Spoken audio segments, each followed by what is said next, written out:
শুরু হয়েছে রমজান। সারাদিন রোজা রাখার পর ইফতারে ক্লান্তি মেটানো ও শক্তি ফেরাতে প্রয়োজন ফল। তাই এ সময় কদর বাড়ে কমলা, মাল্টা, তরমুজ, আঙুরের মতো রসালো ফলের। তবে সাধারণ মানুষের নাগালের বাইরে ফলের দাম। রোজাদার সহ অনেকের কাছেই এখন তেতো হয়ে উঠেছে রকমারি ফল।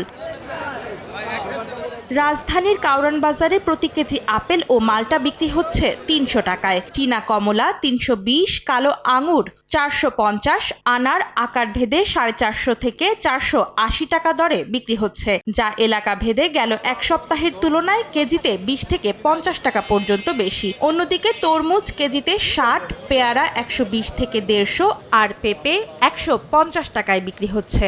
আকার ভেদে প্রতি পিস আনারস কিনতে ক্রেতাদের গুনতে হচ্ছে ৫০ থেকে ৭০ টাকা। তরমুজ অ্যাকচুয়ালি তো রোজা হিসাবে ওরা দাম বেশি নিচ্ছে।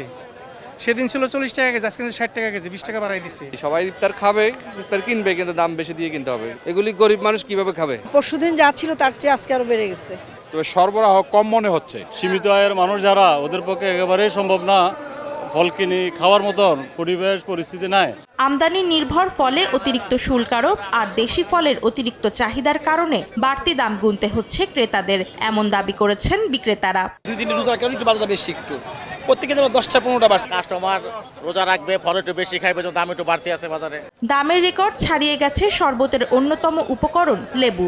আকার ভেদে প্রতি হালি লেবু বিক্রি হচ্ছে ৬০ থেকে ২০০ টাকায়। বিশেষজ্ঞরা বলছেন, রমজানের মধ্যে ফলের দাম নিয়ন্ত্রণে নিয়মিত বাজার মনিটরিং এর ব্যবস্থা রাখতে হবে প্রশাসনের। বাজার ব্যবস্থাপনার জন্য নিয়োজিত যে টাস্কফোর্সটা রয়েছে সেটা কিন্তু একদম গ্রাম পর্যায়ে কাজ করছে, বা জেলা পর্যায়ে, বিভাগীয় পর্যায়ে, ঢাকায় প্রত্যেকটা জায়গাতে তাদের যেহেতু কমিটি রয়েছে, সুতরাং এই টাস্কফোর্স কিন্তু খুব সহজেই এই দাম নিয়ে কিন্তু বাজারে মনিটরিংটা করতে পারে।